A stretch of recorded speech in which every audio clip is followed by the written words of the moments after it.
दिखा तो दी है, क्या प्रॉब्लम समस्या क्या आ रही है अब? देखिए, आप बताइए, देश के प्रधानमंत्री हैं आप, क्या वाकई में आपने जब चुनाव आयोग में हलफनामा दिया था तो सच दिया था?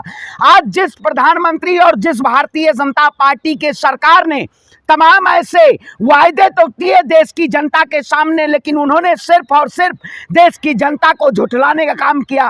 क्या आज देश की जनता को जानने की जरूरत नहीं है? आज बताइए, संसद से योग्य व्यक्ति को अयोग्य सांसद घोषित कर दिया जाता है और अयोग्य को संसद की सत्ता पे बैठा के और उनको प्रधानमंत्री चुन दिया जाता है। अगर प्रधानमंत्री जी कहते हैं मैं फकीर हूं तो आपको गर्व होना चाहिए कि मैं फकीर हूं। आप कह दीजिए, देश की जनता के सामने क्यों नहीं कहते? देश के प्रधानमंत्री जी ये केवल अपनी डिग्री छुपाना नहीं चाहते, ये पूरे देश की जनता को गुमराह करके दोबारा सत्ता में आना चाहते हैं। जब जब कोई आवाज उठाएगा तब तब प्रधानमंत्री उन आवाजों को दबा के, आपने देखा होगा क्या वाकई में राहुल गांधी ने देश की जनता के हितों की बात नहीं की थी? जो प्रधानमंत्री ने केवल उनके संसद की सदस्यता रद्द करने का काम किया भारतीय जनता पार्टी की शासनकाल में। आज जब जब चुनाव आ जाता है तब तब भारतीय जनता पार्टी हिंदू मुसलमान का एजेंडा ले आती है।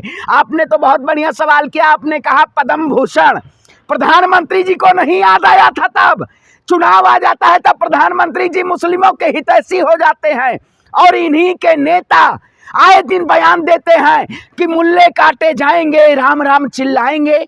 उनको जेल की सलाखों के पीछे नहीं डाला जाता। ये हेमंत बिस्वा शर्मा कौन है?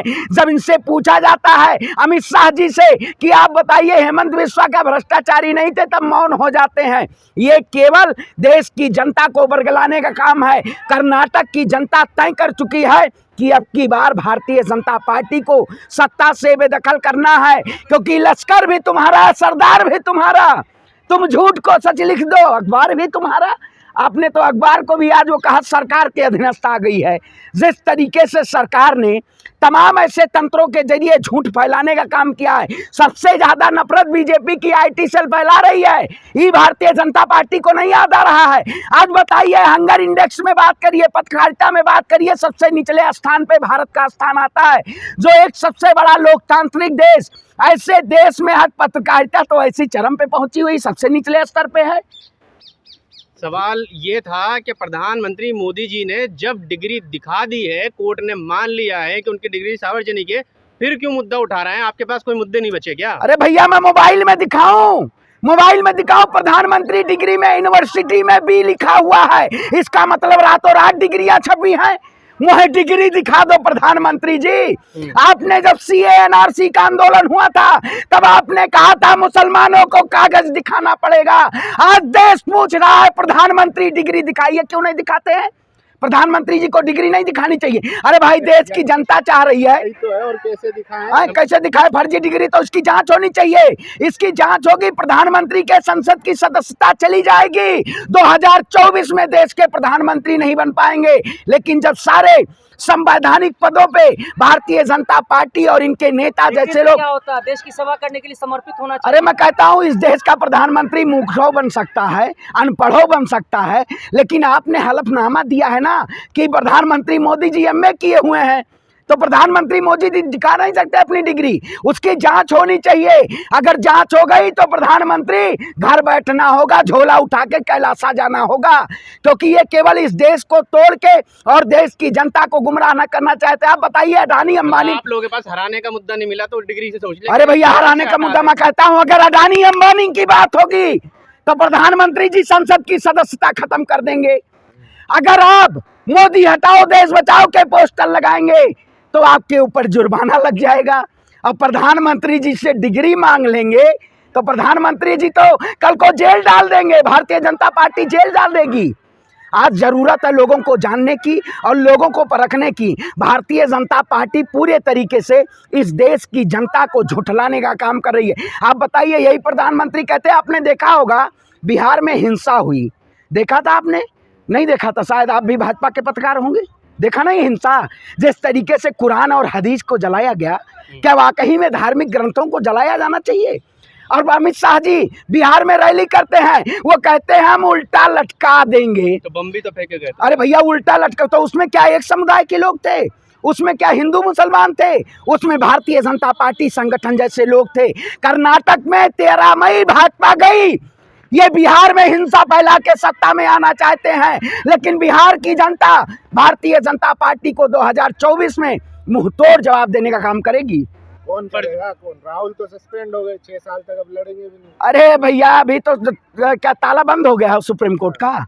राहुल गांधी जाएंगे, देश की जनता उनके साथ खड़ी है। तो पे भी कब्जा है, एक तरफ के अरे भैया, देश की जनता जान रही है ना, जब देश की जनता हुंकार भरेगी राहुल गांधी के साथ। आपने देखा नहीं, भारत जोड़ो यात्रा में जिस तरीके से किसानों की आवाज, महिलाओं की आवाज और हिंदू मुसलमान की आवाज जो उठाने का काम किया, एक साथ लेकर ने काम किया राहुल गांधी ने, उनको आज संसद की सदस्यता रद्द कर दी गई। हम डरने वाले नहीं हैं। भारतीय जनता पार्टी केवल हिंदू मुसलमान के एजेंडे से सत्ता में आना चाहती है। कभी देखा, एक खबर आई है, मैं तो बहुत शौक रह गया। तो क्या नाम है, साध्वी प्राची कह रही है मुस्लिम लड़कियां हिंदू लड़कों से शादी कर लें, हलाला और तलाक से छुटकारा मिल जाएगा। अरे मैं कहता हूँ साध्वी प्राची तो पहले शादी कर लें मोदी जी के साथ पार्टी में। वो क्यों अरे भैया, साध्वी है तो आप बताइए, वो भी किसी करना चाहिए ना। अब बाबा, वो क्या नाम है, बाबा ढाबा कराएंगे बच्चों, आप अपने बच्चे हाँ बागेश्वर बाबा, भैया हम तो अपने आप कहते हैं ढाबा है। वो कहेंगे कि आप 4 बच्चे पैदा करिए, लेकिन खुद अपने बच्चे नहीं होंगे, तो क्या वाकई में इस देश का जनता को मूर्ख नहीं बना रहे हैं? आज जरूरत है लोगों को एक साथ आने की। भारतीय जनता पार्टी केवल जब चुनाव आता है, चौतरफा इस समय हिंदू मुसलमान का मुद्दा गूंज रहा है। कई राज्यों में बना रहा है, मुद्दा कहाँ है? मुद्दा कहाँ है भैया, आप बताइए। बंगाल में भाजपा की सरकार नहीं, दंगा हो गया। बिहार में दंगा, ये दंगाई पार्टी है। ये सत्ता में पाने के लिए ये दंगा करवाती है। मैं कहता हूँ दुआ करो मेरा भारत फिर महान हो, हर हिंदू का बेटा विवेकानंद, हर मुसलमान का बेटा कलाम बने। ये लोग हमारी कलम की ताकत को छीन के और इस देश की सत्ता को गुलामी की तरफ ले जाना चाहते हैं, लेकिन हम अपनी माँ की, अपनी भारत की रक्षा के लिए हम भारतीय जनता पार्टी जैसे षड्यंत्रों में नहीं, अपने देश को बचाना है। ये लोग देश को जला रहे हैं। अरे देखिए, अरे नहीं, अभी पत्रकार महोदय ने कहा सरकार की अधीनस्थ पत्रकारिता। देखो, सबको पद्मश्री मिला, लेकिन किसका भुनाएगा? सबसे ज्यादा सोशल मीडिया का उधारी वाले चाचा का चल रहा है। तो उन्होंने बात ऐसी बोली ना, बात है भैया, हमको लगता था मोदी गलत है, लेकिन बहुत कुछ कर रहा है मुसलमान। अरे भैया, मैं कहता हूँ, आप बताइए, मुसलमानों के लिए नहीं, उन्होंने देश की जनता के लिए क्या किया? मुसलमान के नाम पे, हिंदू के नाम पे सत्ता में आए थे। क्या देश में हिंदुओं को रोजगार देने का काम किया? क्या देश में महिलाओं को सम्मान देने का काम किया? इनका नारा था सबका साथ होगा, सबका विकास होगा, सबका प्रयास होगा, साध्वी प्रज्ञा का भी प्रयास होगा। मोदी जी देश के लिए काम करते हैं, अरे देश के लिए नहीं करते। अरे भैया, देश के लिए कौन सा काम करते हैं? मोदी जी विकास के नाम पे विनाश करने का काम किया। 5 ट्रिलियन इकोनॉमी 2022 में होनी थी, किसानों की आय 2022 में होनी थी, लेकिन ना किसानों की आय दोगुनी हुई, ना 5 ट्रिलियन इकोनॉमी हुई, ना महंगाई पे लगाम लगी। प्रधानमंत्री जी का नारा कहाँ गया? पोडियम के जरिए जो प्रधानमंत्री कहते हैं कांग्रेस हमारा कब्र खोदना चाहती है, कर्नाटक में नाटक कर रहे हैं, झूठ पे झूठ, लूट पे लूट, लूटो लूटो। सरकार मतलब तानाशाही नहीं कर रही है। आखिर 20,000 करोड़ का घोटाला कहाँ? इसकी जांच होनी चाहिए। देश के प्रधानमंत्री इसकी जांच नहीं करवाना चाहते हैं। सबसे बड़े घोटाले को ये पर्दाफाश राहुल गांधी करेंगे और देश की जनता करेगी। हमेशा इस सरकार को मुंहतोड़ जवाब देने का काम किया जाएगा। आप भी जेल जाएंगे, मोदी जी से सवाल कर रहे हैं। अरे मैं कहता हूँ दम है कितना दमन में तेरे, देख लिया है देखेंगे। जगह है कितनी जेल में तेरी, देख लिया है देखेंगे। हम अब अशफाकुल्ला खान के, मंगल पांडे के हम वंशज हैं, भगत सिंह के वंशज हैं। हम भारतीय जनता पार्टी नारंगी सारंगी के वंशज नहीं है। भगवा के नाम पे देश में कांडो करो। मैं भगवा की कसम खाता हूँ, भारतीय जनता पार्टी का कर्नाटक से और पूरे देश से सुपड़ा साफ होगा। एक जानते हैं हम, आप लोग हिंदू विरोधी। हिंदू विरोधी? अरे भैया, मतलब महंगाई की बात कर ले तो हिंदू विरोधी कहाँ गया? अगर देश में दंगा करवा रहे हैं तो हिंदू विरोधी कहाँ गया? अगर आप हिंदू मुसलमान को लड़ा रहे, हिंदू विरोधी हो गया। मतलब प्रधानमंत्री से सवाल कर लो तो देशद्रोही, महंगाई पे बात कर लो तो हिंदू विरोधी। अरे वाह रे, ऐसा प्रधानमंत्री तो मैंने नहीं देखा। जब इस देश का प्रधानमंत्री सिख था और राष्ट्रपति मुसलमान था तब देश खतरे में नहीं था। आज तो पूरे भारतीय जनता पार्टी के सभी नेता हिंदू हैं और तब हिंदू खतरे में है। मतलब बेवकूफ बना रहे हो आप। पत्रकारिता के नाम पे आपको भी मोदी जी का चश्मा लग गया है धर्म का। धर्म की आंट में लूटो, राम नाम की लूट है, भाई कितने हमले हो रहे हैं। राम नाम की लूट है, लूट सको तो लूट लो, लूटते रहो लूटते रहो। रामनवमी में जिस तरीके से चाणक्य ने मगध के साम्राज्य को खत्म किया था, उसी तरीके से श्रवण पांडे भारतीय जनता पार्टी के साम्राज्य को खत्म करेगा। और श्रवण पांडे अयोध्या से तमाम ऐसे हमारे जो संत और पुजारी हैं, जो बिहार में कुरान और हदीस को जलाया गया है, श्रवण पांडे अयोध्या से तमाम संतों के साथ बिहार शरीफ पहुंचेगा और अपने मुसलमान भाइयों को हदीस और कुरान देने का काम करेगा। मैं अपने संगठन की तरफ से, अंतर्राष्ट्रीय ब्राह्मण महासंगठन की तरफ से, हम बिहार में रामनवमी में जो हिंसा के नाम पे लोगों ने कुरान और हदीस को जलाने का काम किया है, हम पहुंचाएंगे। और कर्नाटक से भाजपा का सुपड़ा साफ होगा। 13 मई भाजपा गई और भारतीय जनता पार्टी की हिमायतगिरी मत करिए। सवाल नहीं है अब, सवाल जब नहीं सवाल नहीं है अब। आपसे पूछेंगे ना। हाँ तो वही चीज है, मैं कहता हूँ भगवान के कुरान हदीस से भी अरे बांटेंगे। काय नहीं बांटेंगे भैया, यही तो प्यार है। नहीं है क्या ये? भगवा का इंसान है ये कौन? अपमान करेंगे। अरे भगवा का ही अपमान है भैया। देश की सुंदरता है, देश का हिंदू राष्ट्र की बात कीजिए, राम राज्य की। अरे भैया राम राज्य में हिंदू मुसलमान कोई नहीं बात होती थी। राम राम कहना पराया माल अपना, वही भारतीय जनता। अरे विनाश काले विपरीत बुद्धि, भारतीय जनता पार्टी का विनाश आ गया है। इनको आज उठाइए डेटा, ADR की रिपोर्ट उठाइए। प्रधानमंत्री जी कहते हैं CBI किसी को छोड़े ना, भ्रष्टाचारियों को जेल में जाना चाहिए। भ्रष्टाचारी को तो बीजेपी में जितने भ्रष्टाचारी हैं उनको भी तो जेल में जाना चाहिए। उठाइए ADR की रिपोर्ट, क्यों नहीं उठाते? उठाइए CMI की रिपोर्ट। नहीं उठाएंगे मतलब भाजपा में अगर कोई है तो गंगा में डुबकी लगा लिया, वो भ्रष्टाचारी नहीं है। जिसके लिए प्रधानमंत्री मेघालय में कहते थे ये भ्रष्टाचारी है, उसके साथ सरकार में बैठे हुए। तख्त भी बदल देंगे, ताज भी बदल देंगे, कर्नाटक में भाजपा की सरकार बदल देंगे और भाजपा को सत्ता से बेदखल करेंगे।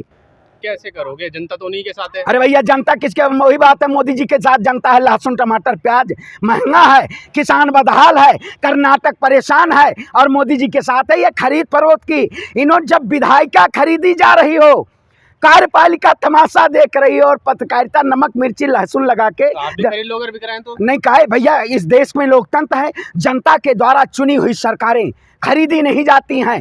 जनता लोकतंत्र का अधिकार है। भारतीय जनता पार्टी लोकतंत्र का खात्मा करना चाहती है, लेकिन हम लोकतंत्र के प्रहरी हैं और भारतीय जनता पार्टी जैसी राजनीतिक पार्टी का इस देश से खात्मा होगा, तभी हमारा देश बचेगा। यूट्यूबर बंद होंगे क्या अब जो नया कानून आया है? नहीं देखिए, खबरों पे अब नहीं चला सकते। देखिए मैं कहता हूं फर्जी खबर तो बीजेपी सबसे ज्यादा फैलाती है। सबसे ज्यादा बीजेपी के IT सेल पे बैन लगना चाहिए पहले, उसके बाद सोशल मीडिया के जो चैनल हैं, जो लोग वाकई में चाहे एक धर्म की बात करें, वाकई में इस देश में जिस तरीके से सबसे पहले स्ट्रीम मीडिया को बैन होना चाहिए। जो बड़े बड़े नफरती चेहरन है, ये देखिए रहा हिंसा के नाम पे एक समुदाय हिंसा, एक कौन है वो पता ना, हम अशोक चौहान थे, हम तो देखते लग रहा गृह युद्ध करवा दिया गया। तो आप भी तो हिंदू मुस्लिम पे ही बात करते नहीं कितने चैनल देख? क्यों आपको अभी नहीं बताया? ADR की रिपोर्ट नहीं बताई, CMI रिपोर्ट नहीं बताया, हंगर इंडेक्स नहीं बताया। ये हिंदू मुसलमान है? अगर इस देश में महंगाई की बात करो तो पत्रकार कहेंगे मोदी जी का विरोध कर रहे हो। अरे भाई अभिव्यक्ति की आजादी है, सवाल करना। भारतीय जनता पार्टी हमारी आजादी को छीनना चाहती है। हम ना हिंदू की बात करते हैं ना मुसलमान की बात करते हैं। अपने देश की रक्षा के लिए, अपने वतन के लिए हम सरकार से सवाल करते हैं, क्योंकि ये जब जब जनता को परेशान किया गया, तब जब हम जैसे क्रांतिकारी लोग सत्ता से मुखर होकर आवाज कर पूछने का काम किए हैं।